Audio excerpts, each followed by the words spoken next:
Hello friends, मैं संदीप आप सब लोगों का फिर से एक बार स्वागत करता हूं मेरे इस नए वीडियो में और हमारे यूट्यूब चैनल पे। गाइस, आज के वीडियो हमारे साइटिका पेन रिलीफ का सेकंड वीडियो है और आज इस वीडियो में हम बात करने वाले हैं best stretches for sciatica pain relief. तो गाइस, साइटिका पेन के ऊपर ऑलरेडी हमने एक वीडियो बनाया है, वो वीडियो हमारा पार्ट 1 था। आज का वीडियो हमारा पार्ट 2 है। तो अगर आपने अभी तक वो पार्ट 1 नहीं देखा तो आप लोगों के लिए उसका लिंक मैंने नीचे डिस्क्रिप्शन बॉक्स में दे दिया है। आप वो वीडियो जरूर देखिए गाइज, क्योंकि उस वीडियो में हमने इन डिटेल डिस्कशन किया था कि साइटिका नर्व क्या होती है, साइटिका पेन होने के क्या क्या कॉजेस होते हैं। तो गाइज, वो वीडियो देखने के बाद साइटिका के रिलेटेड अगर आपके कुछ भी क्वेश्चंस रहेंगे, क्वेरीज रहेंगे, तो उसका सोल्यूशन, उसका जो आंसर है आप उस वीडियो में आपको 100% मिल जाएगा। तो गाइज, उस वीडियो में हमने देखा था कि अगर साइटिका नर्व उसके रूट में कहीं भी प्रेस हो जाती है तो उस वजह से लोगों को पैर में पीछे की तरफ पेन आना या फिर नमनेस फील होना, टिंगलिंग सेंसेशन होना, ये सारे सिम्टम्स देखने को मिलते हैं। अब साइटिका नर्व प्रेस होने के जो भी 4 रीजंस हमने पार्ट 1 में देखे थे, वो 4 रीजंस थे L4 L5 L5S1 disc prolapse की वजह से, या फिर कैनल स्टेनोसिस, या फिर फैसेट जॉइंट आर्थ्रोपैथी, या पिरिफॉर्मिस सिंड्रोम। तो गाइज, उस वीडियो में अगर आप देखोगे तो ये चारों जो रीजंस है उसके बारे में हमने इन डिटेल में डिस्कशन किया था। उसके साथ साथ जो हमारा फर्स्ट वाला रीजन था L4 L5 या फिर L5S1 डिस्क प्रोलैप्स, तो ये अगर कंडीशन है, इसकी वजह से आपका साइटिका पेन हो रहा है, तो उसके लिए हमें कौन से एक्सरसाइज करने हैं, वो भी सारा पार्ट हमने पार्ट 1 में कवर कर लिया था। तो गाइज, आज की वीडियो में जो भी स्ट्रेचेस मैं आपको बताने वाला हूँ, वो सारे स्ट्रेचेस अगर आपका साइटिका पेन कैनल स्टेनोसिस की वजह से हो रहा है, फैसेट जॉइंट आर्थ्रोपैथी की वजह से हो रहा है, या फिर पिरिफॉर्मिस सिंड्रोम की वजह से हो रहा है, तो जो भी स्ट्रेचेस मैं आपको बताने वाला हूँ, वो सारे स्ट्रेचेस इस तीनों कंडीशन में आपको बहुत ज्यादा हेल्पफुल होने वाले हैं। तो गाइज, साइटिका पेन कम करने के जो भी हमारे एक्सरसाइजेस होते हैं, जो भी हमारा ट्रीटमेंट होता है, उसको हमने 2 कैटेगरी में डिवाइड किया। अभी जो 4 रीजन हम यहाँ पे देख रहे हैं जिसकी वजह से हमें साइटिका पेन होता है, तो जो फर्स्ट वाला रीजन होता है L4 L5 या फिर L5S1 डिस्क प्रोलैप्स, ये आता है हमारा कैटेगरी 1 में, क्योंकि ये जो कंडीशन होती है डिस्क प्रोलैप्स वाली, ये एक्यूट कंडीशन होती है। इसमें जो भी एक्सरसाइजेस हमने किए वो सारे एक्सटेंशन बेस वाले थे, पीछे झुकने वाले थे। अब इस कंडीशन में आपको फ्लेक्शन मतलब आगे झुकना एकदम से मना किया जाता है। अगर आप फ्लेक्शन करते हो, आगे झुकते हो, तो ये कंडीशन में पेन बढ़ने के चांसेस बहुत ज्यादा होते हैं। तो जो हमारा सेकंड कैटेगरी आता है उसमें आते हैं बाकी के 3 reason, canal stenosis, facet joint arthropathy या फिर पिरिफॉर्मिस सिंड्रोम।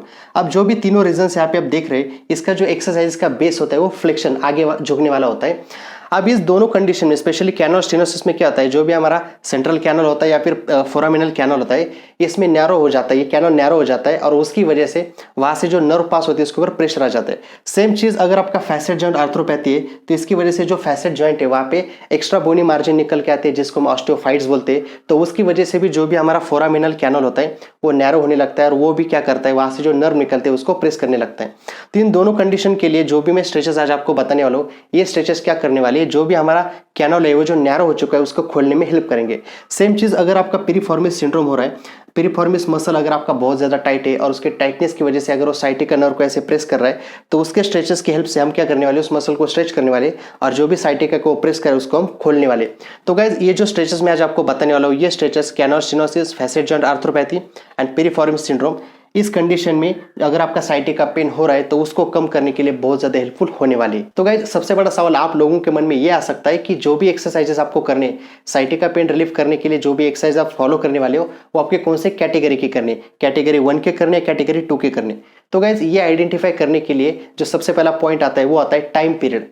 अब आपको स्लिप डिस्क हुआ है या फिर आपको साइटिका पेन हुआ है, तो वो होने के बाद फर्स्ट डे से लेके next 2 to 3 weeks, okay, 2 to 3 weeks के लिए आपका जो साइटिका पेन होता है वो एक्यूट कंडीशन में आता है। जब से आपको हुआ है उस टाइम से लेके अगले 2 या 3 हफ्तों के लिए आपको जो भी कैटेगरी 1 के जो है पार्ट 1 में जो मैंने एक्सरसाइजेस बताए थे वो फॉलो करने गए, क्योंकि उस कंडीशन में आपका जो भी साइटिक पेन होता है बहुत एक्यूट कंडीशन में होता है और उस कंडीशन में आपको हमेशा फ्लेक्शन अवॉइड करना होता है। जो भी एक्सरसाइजेस करने होते हैं हमेशा एक्सटेंशन बेस वाले करने होते हैं। तो जो पार्ट 1 में मैंने आपको बताए थे एक्सरसाइजेस, वो आपको करने फर्स्ट 2 to 3 वीक्स। अब जैसे 2 या 3 वीक खत्म हो जाते हैं, उसके बाद जो आपको एक्सरसाइज करने होते हैं वो करने होते हैं स्ट्रेचेस, जो आते हैं हमारे कंडीशन 2 में, हमारे कैटेगरी 2 में, ठीक है। तो जो भी स्ट्रेचेस में बताऊंगे आपको 2 या 3 वीक के बाद आपको फॉलो करने। तो गाइज, इसको आइडेंटिफाई करने का और एक पॉइंट होता है, जब भी आपका एक्यूट स्लिप डिस्क होता है, वो स्लिप डिस्क अगर या साइटिका पेन होता है वो अगर L4 L5 L5S1 disc prolapse की वजह से हो रहा है, तो वो पेन हमेशा आपको सुबह उठने के बाद, जिसको हम बोलते हैं मॉर्निंग पेन, सुबह उठने के बाद अगर आपका पेन बहुत ज़्यादा हो रहा है तो वो भी एक चीज़ होती है जिससे हम आइडेंटिफाई कर सकते हैं कि आपका एक्यूट स्लीप डिस्क है या फिर उसकी वजह से आपका साइटिका पेन हो रहा है। उसके साथ ये जो पेन होता है पॉइंट कैटेगरी 1 वाला, ये पेन जैसे मैंने बोला कि मॉर्निंग में बहुत ज़्यादा है, उसके साथ वो पेन आपको सिटिंग में बहुत ज़्यादा होता है। जब भी आप बैठने की कोशिश करते हो तो सिटिंग कंडीशन में पेन बहुत ज़्यादा होता है।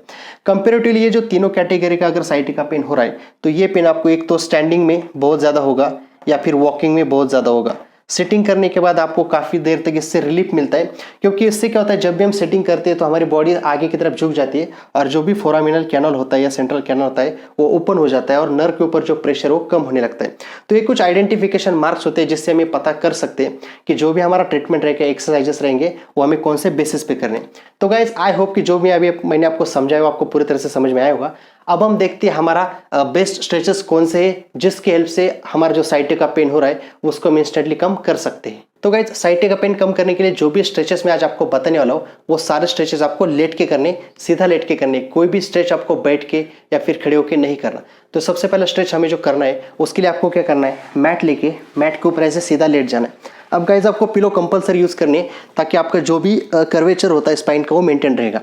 अब सारे स्ट्रेचेस जो है मैं आपको लेफ्ट लेग के लिए दिखाने वाला हूँ। अगर किसी को राइट का प्रॉब्लम है, राइट लेग में साइटिका पेन हो रहा है तो वो राइट लेग के लिए कर सकता है, अगर लेफ्ट में प्रॉब्लम है तो लेफ्ट के लिए कर सकता है। मैं आपको सब लेफ्ट लेग की दिखाने वाला हूँ। अब गाइज जो सबसे पहला स्ट्रेच हमें करना है उसमें हमें क्या करना है, जिस पैर को स्ट्रेच देना है उस पैर को ऐसे फोल्ड करके ऊपर उठाना है। अब इसमें एक चीज़ क्या होती है, अगर हम पैर को स्ट्रेच देने के लिए जाते हैं तो काफ़ी बार लोगों को लोअर बैक पेन हो सकता है, इसलिए जो दूसरा पैर है वो आप फोल्ड रख सकते हो। अगर लोअर बैक पेन हो रहा है ये स्ट्रेचेस करते टाइम तो आप दूसरे पैर को फोल्ड रखिए, अगर लोअर बैक पेन नहीं हो रहा है तो आप इसको सीधा भी रख सकते हो। तो आपको क्या करना है, मान लो मुझे लेफ्ट लेग में प्रॉब्लम है तो अब मैं फर्स्ट स्ट्रेच क्या करने वाला हूँ, इस पैर को ऐसे ऊपर उठाना है, दोनों हाथों से नी के पीछे ऐसे पकड़ना है। अब गाइज इसमें 3 चीज़ें आएगी, एक एक करके मैं आपको बताऊंगा। सबसे पहले आपको क्या करना है, इस पैर को यहाँ पे पकड़ के आपका जो नी है उस नी को आपके चेस्ट की तरफ ऊपर की तरफ ऐसे खींच के लेना है। अब ये करते टाइम कोशिश करें कि आपका दूसरा पैर सीधा रहे। अब आपको यहाँ पे होल्ड करके स्ट्रेच करके इसको 15 से 20 सेकंड के लिए होल्ड करना है। तो गाइस जितने भी मैं स्ट्रेचेस आज आपको बताने वाला हूँ सारे स्ट्रेचेस आपको 15 से 20 सेकंड के लिए होल्ड करने और 3 से 4 बार इसको रिपीट करना है। अब गाइस ये स्ट्रेच में जो दिखा रहा हूँ इसमें आपको क्या करना है, आपके नी में कंपलसरी 90 डिग्री का एंगल होना चाहिए। इसको ऐसे नीचे रख के आपको पुल नहीं करना, आपको सीधे इसको ऊपर रखना है। अब आपको 15-20 सेकंड होल्ड होने के बाद अब जो इसमें दूसरा टाइप आएगा उसमें क्या करना है, आपका जो एंकल है एंकल में आपको सेम पोजीशन में डॉर्सिफ्लेक्शन और प्लांटर फ्लेक्शन मतलब एंकल की मूवमेंट करनी है। अब एंकल की मूवमेंट आपको 15 से 20 बार करनी है गाइस, ठीक है। अब जैसे ही 15 से 20 बार इसकी मूवमेंट हो जाती है फिर इसमें जो तीसरा टाइप आता है उसमें आपको क्या करना है, सेम पोजीशन में आपके टोस को आपकी तरफ पुल करके आपको क्या करना है, धीरे से पैर को ऊपर उठाना है और नीचे लेके आना है। अब ये जो मैं कर रहा हूँ इसकी वजह से क्या हो रहा है, जो मेरा साइटिक नर्व है वो बहुत अच्छे से स्ट्रेच हो रहा है और साइटिक नर्व के अराउंड जितने भी अडेजन्स बनते हैं जिसकी वजह से हमारा मसल में पेन होता है या साइटिक नर्व पेन करता है तो वो अडेजन्स कम करने के लिए स्ट्रेच बहुत ही इंपॉर्टेंट है। तो ये ऐसे जो मैं पैर को ऊपर ले रहा हूँ नीचे ले रहा हूँ तो आपको इसको 15 से 20 काउंट करने का, जितना आपको कंफर्टेबल रहेगा उतना आप पैर को ऊपर उठा सकते हो। धीरे धीरे जैसे आप इसका प्रैक्टिस करोगे तो आपका जो भी रेंज ऊपर जाने को धीरे धीरे बढ़ने लगेगा। तो जो फर्स्ट स्ट्रेच हमने किया उसमें सबसे पहले हमने होल्ड करके रखा 15-20 सेकेंड, देन एंकल के मूवमेंट किए 15 और 15 to 20 काउंट्स। देन जो हमने थर्ड किया था वो था हमारा नी जॉइंट में एक्सटेंशन और फ्लेक्शन। तो ये था हमारा फर्स्ट स्ट्रेच जिसमें हमने 3 कैटेगरी देखी। अब गाइज ये स्ट्रेच आपको जैसे मैंने बोला 15 से 20 सेकंड के लिए फॉलो करना है। अब इसके बाद जो हमारा सेकंड स्ट्रेच है उसमें आपको क्या करना है, दोनों पैरों को फोल्ड करना है, ठीक है। अब जिस पैर को मुझे स्ट्रेच देना है, लेफ्ट लेग को मुझे स्ट्रेच देना है तो उसको उठा के धीरे से मेरा जो राइट नी है उसके ऊपर ऐसे रख देना है। अब राइट नी के ऊपर रखने के बाद आप ध्यान से देखिए जो मेरा अपोजिट हैंड है राइट हैंड है, मतलब मुझे लेफ्ट लेग को स्ट्रेच देना है तो मेरा जो राइट हैंड है अपोजिट वाला, इस लेफ्ट हैंड को नीचे रख के राइट हैंड से क्या करना है, इस नी को ऐसे पकड़ के इसको उस शोल्डर की तरफ अपोजिट डायरेक्शन में डायगोनली ऐसे पुल करना है।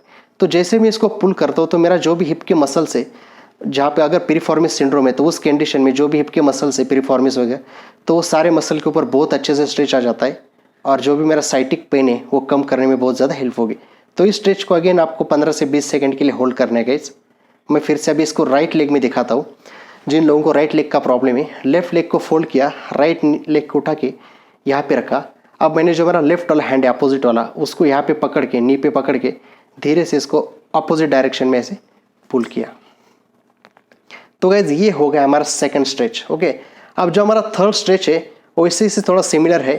अब उसको करने के लिए हमें क्या करना है, फिर से आप जो अपोजिट वाला लेग है जिसमें प्रॉब्लम नहीं है, जैसे मेरा लेफ्ट में प्रॉब्लम है राइट में नहीं, तो राइट को मैं सीधा भी रख सकता हूँ या फिर फोल्ड करके भी रख सकता हूँ।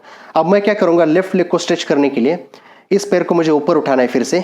अब मुझे नी में 90 डिग्री का एंगल लगाना है, ठीक है। अब मेरा जो एक हाथ है वो यहाँ पे जाएगा, जो मेरा सेम साइड वाला हाथ है लेफ्ट हैंड यहाँ पे जाएगा, जो मेरा राइट हैंड है वो यहाँ पे जाएगा एंकल के वहाँ पे। अब मुझे क्या करना है, एंकल को अपनी तरफ पुल करके नी को भी अपनी तरफ पुल करना है, मतलब दोनों हाथों से पैर को अपने चेस्ट की तरफ, सर की तरफ, ऊपर की तरफ ऐसे पुल करके लेना है। जैसे मैं इसको पुल करता हूँ गाइज, तो मेरे ये लैटरल जो मसल्स होते हैं और जो साइटिका होते हैं उसके ऊपर बहुत अच्छे से स्ट्रेच आ जाते हैं। तो ये है हमारा थर्ड वाला स्ट्रेच। जो हमने सेकंड वाला देखा था उसमें बस हमने इसको अपोजिट डायरेक्शन में खींचा था, बट इसमें हम क्या कर रहे हैं, दोनों तरफ पकड़ के पैर को अब उसको ऊपर की तरफ खींच रहे हैं, ताकि जो भी लैटरल मसल्स होते हैं, जो भी हमारा साइटिक नर्व होता है, उसमें बहुत अच्छे से स्ट्रेच आ जाता है। तो गाइस ये था हमारा थर्ड स्ट्रेच, जो आपको साइटिका पेन कम करने के लिए बहुत ज़्यादा हेल्प करेगा। इसको भी कंपलसरी आपको 15 से 20 सेकेंड होल्ड करना है। अगर हम इसको राइट से देखेंगे तो मैंने एक हाथ यहाँ पे पकड़ा, दूसरा यहाँ पे पकड़ा और इसको ऊपर की तरफ ऐसे स्ट्रेच किया। यस, अब गाइज जब हम देखते हैं हमारा फोर्थ स्ट्रेच, वो करने के लिए हमें क्या चाहिए, हमें इस बेल्ट की ज़रूरत पड़ेगी। अब इस बेल्ट के ऑलरेडी काफ़ी सारे वीडियोस मैंने बनाए जिसमें मैंने बोला है कि ये बेल्ट का हम कैसे यूज़ कर सकते हैं। अगर आपको बेल्ट चाहिए तो नीचे जो नंबर दिख रहा है उसके ऊपर आप मैसेज कॉल करके ये बेल्ट हमसे ऑर्डर कर सकते हो।